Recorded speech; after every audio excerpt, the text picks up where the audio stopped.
Hey, welcome back. My name is Daniel, and this is Metal Sharpens Metal, the place where I analyze heavy music from a Christian worldview. Today, we are going to check out Angel Vivaldi. Don't know if that's his real name. Doesn't really matter. He is kind of Vivaldiing in terms of Antonio Vivaldi. You may have heard of him. That dude dropped onto the scene like a long time ago. But this is Angel Vivaldi. He's not as old, and he is not as classical, but he's kind of classical in that way. He's going for that. He writes some really cool music. Pretty sure he wasn't named this when he was growing up. I could be wrong. I probably should have checked that. Is this his name? Oh, he's only a little bit older than me. Wait, what? He's like half Italian, half Puerto Rican. I didn't know that he was Italian in there. Because guess who else is Italian? Antonio Lucio Vivaldi. He was Italian. And he was an impresario of Baroque music. So Angel is a impresario of metal music. Now, I could have sworn that he had a different name. It didn't seem like that was his real name. Okay, I guess that's his real name. I was never given a name. Sorry, I don't know. It's Angel Vivaldi. I mean, it's too perfect. Like this guy, he's got the classical chops. It's like kind of the neoclassical, like shred metal guitar. So you make classical music heavy, basically, and modern sounding with like modern instruments. I mean, the name just fits too perfectly. He had no other choice. He had to do this job. This was his role in life. All right, so sorry about that tangent so early in the video here. Anyway, we are going to go through his song An Erisian Autumn. He had like a 4-part, all 4 seasons, just like Antonio Vivaldi's had the 4-season classical movement thing. If you're not familiar, you should, I don't know, get rich and go to a country club or something. That's probably where they play that stuff. So yeah, I'm excited. This song's really good. Hope you guys enjoy it. Let's go check it out. This is his guitar playthrough one because I think the sound quality is still great, and then you actually get to see the guy play, which is always fun.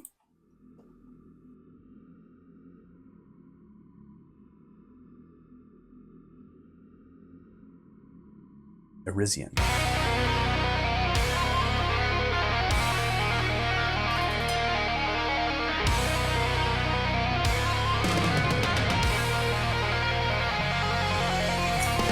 Yeah, why start a song with a pick in your hand when you could just, chew on it for a little bit, get it later? He loves doing tapping. He loves the tapping.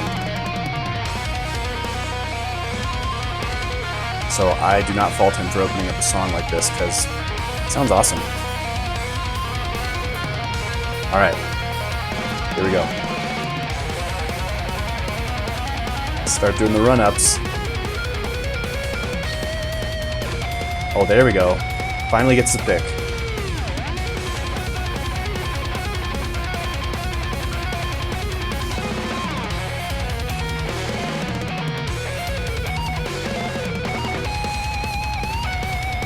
I really like his use of the whammy bar too.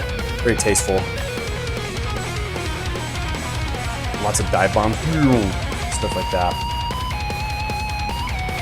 Little, what's that called? Vibrato.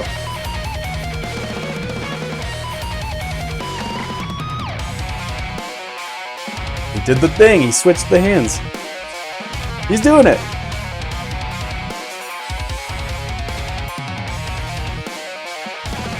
These drums are pretty cool too. Pretty groovy.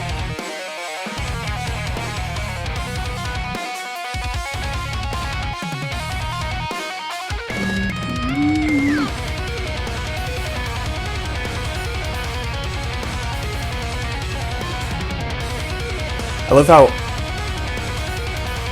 his right hand's only doing one note out of that run every once in a while. It's like, yeah, his left hand's doing tons of work. He's not even picking the notes.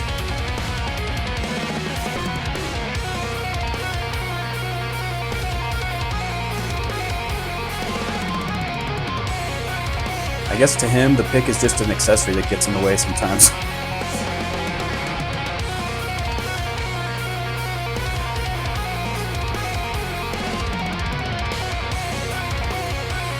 I really like these chord progressions in this song. That's why I picked this one. All right.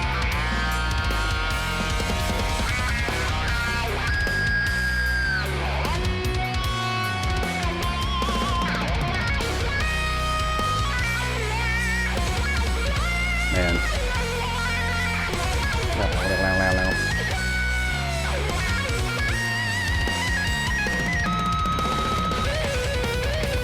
Jeez. Oh, coming out of the solo into more tapping. And he's using his ring finger. I just noticed that. Isn't that much harder than using your middle finger? I would think your middle finger would be stronger. So is that just showing off? Because he's that good?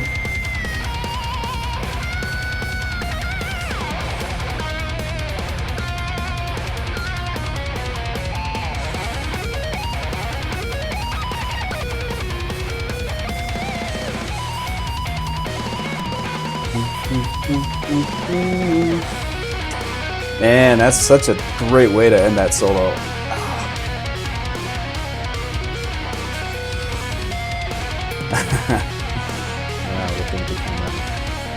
Cheeky.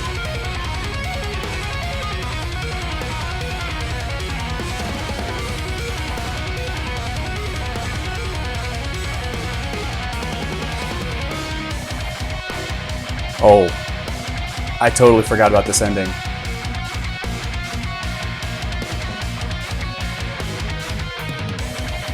So you got the tremolo line, and then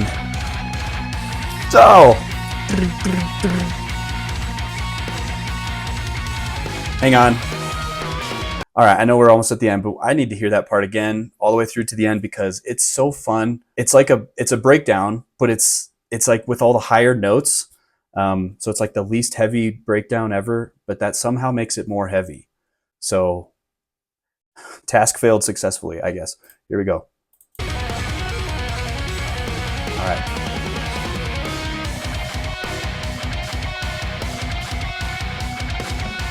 Such a cool chord with some of that dissonance in there too.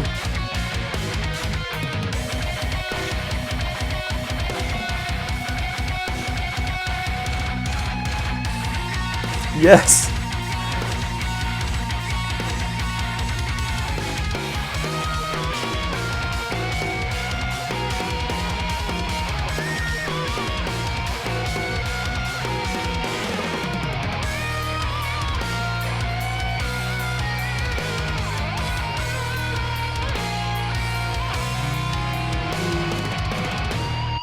Seeing his hand do that to make that last chord, one more time.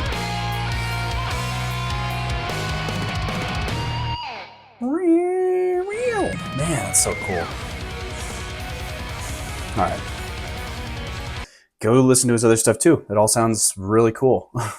So I did say I picked this song partly because of those chord progressions and stuff. It was hard for me to pick one of these 4 songs. I really like Mercury in Summer, and I really like the winter one. What's the winter one called? I got it up somewhere. Martian. Duh. Aliens. But yeah, I really like the winter song. That was the first one I heard of his. They got a music video. They're all playing in like this black room with light on them, and you can see the smoke coming out of their mouths from the cold, and they're all coated in ice. And like, how can anybody play their instruments like this? It's a cool music video, very cool song. And that was the first time I heard him. I was like, wait a minute, this guy's name isn't really Antonio or Angel Vivaldi. But then I clicked on other stuff and I was like, oh, he's kind of modern day Vivaldi. So I thought it was a whole gimmick. Apparently it wasn't. Apparently that was his real name. And now he just happens to be living up to his name, making, seasonal bangers and stuff like that. So yeah, we've got another song without lyrics today. And yeah, let's just be real. Usually when you make a metal song instrumental, like you have a metal band, they literally just take away the vocals from their song and they release, here's the instrumental version of the track. I think that's really just so that you can like show your parents and your girlfriend and not offend them too badly.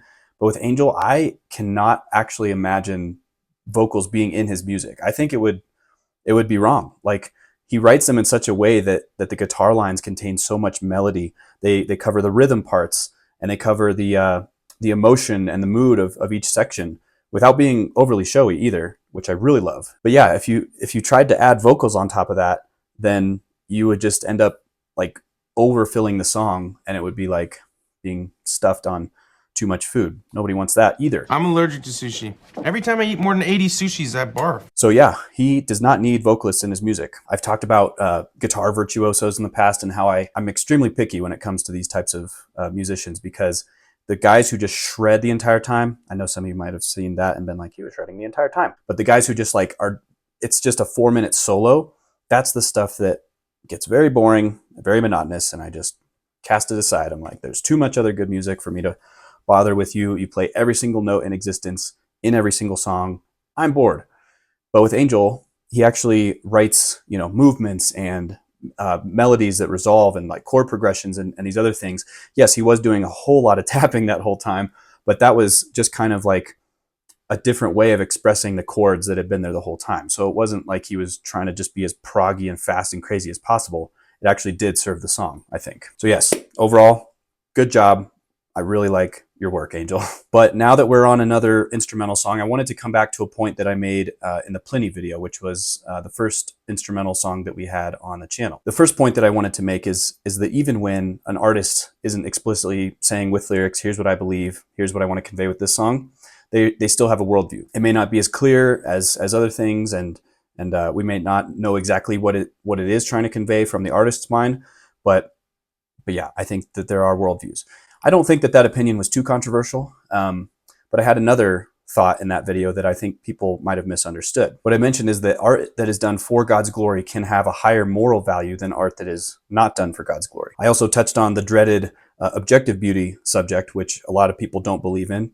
That's fine, but I said that art that does try to glorify God is often more objectively beautiful as well. Now, when I said that in the Pliny video, I think some people heard me saying that Christian art is always better than non-Christian art. Like, if you don't believe in God and Jesus the way I do, your song is automatically below and beneath me. Now, often I will say it's true that Christians can write art that is morally superior to a non-Christian's art, because ultimately that Christian is trying to elevate God, who is the master artist. So they're doing it for the right purposes. But that's not always the case. And I do think that there are unbelievers who can actually make art that ends up glorifying God more than the Christian's art. Shock and awe.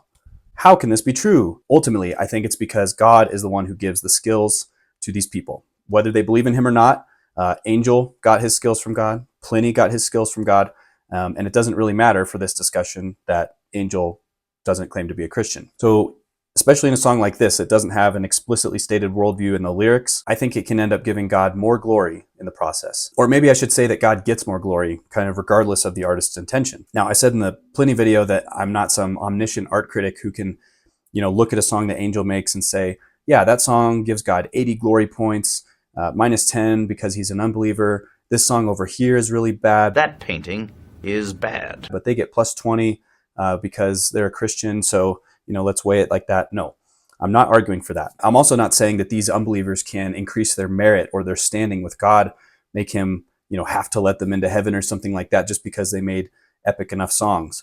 I am a Protestant who believes that we are not saved by our works. We cannot work our way to salvation. We cannot work our way into God's favor. All of our good works, the Bible describes as filthy rags. So basically, yeah, that's a present that nobody wants to receive. I'm just saying that these people can sometimes unintentionally give God glory, even if they don't acknowledge him. I kind of see that there's like two angles that look at this. If you look at the God angle, as he looks at this person, he knows exactly how much skill they put in. He knows how much effort they used.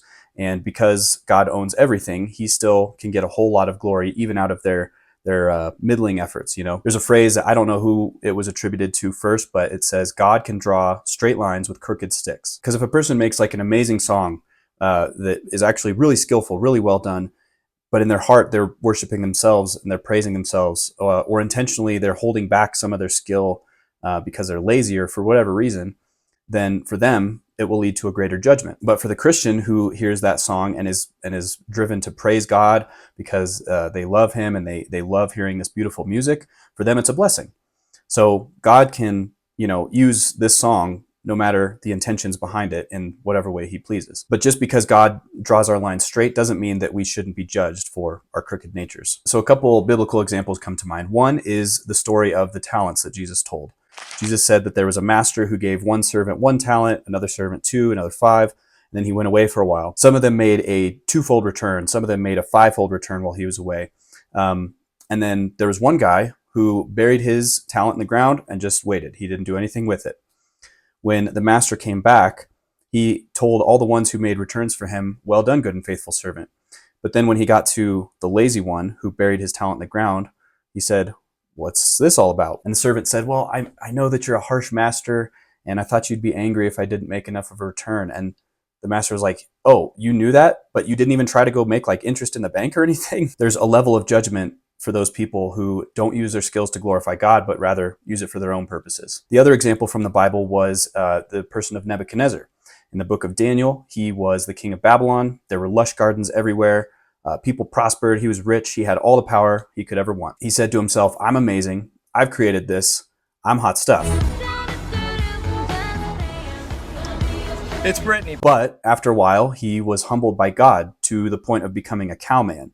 And he won the honor of becoming the first human lawnmower in history. I mean, there's not even another word for it. Like he was the cowman. His fingernails grew out. He was munching grass. His hair was getting all long and dirty. It was gross. After a while, God brought him back to his senses. And the first thing that he did was praising God, partly noting the power discrepancy between the two of them, partly also saying God is the one who deserves all the glory for the beauty of Babylon. So God absolutely can humble unbelievers and use their art for his purposes. And yeah, I hope that clears up my views from the Pliny video a little bit. So even though Angel doesn't claim Christ and do all this for the glory of God explicitly, I still find this to be a very beautiful song. It's very well made. And actually, it causes me to glorify Christ when I hear it, because I know that he gave Angel his skill and he gave me the working ears to be able to perceive it. So yeah, I really enjoyed that one. I hope you guys enjoyed it too. I hope the discussion was edifying. And I will see you in the next video. Bye.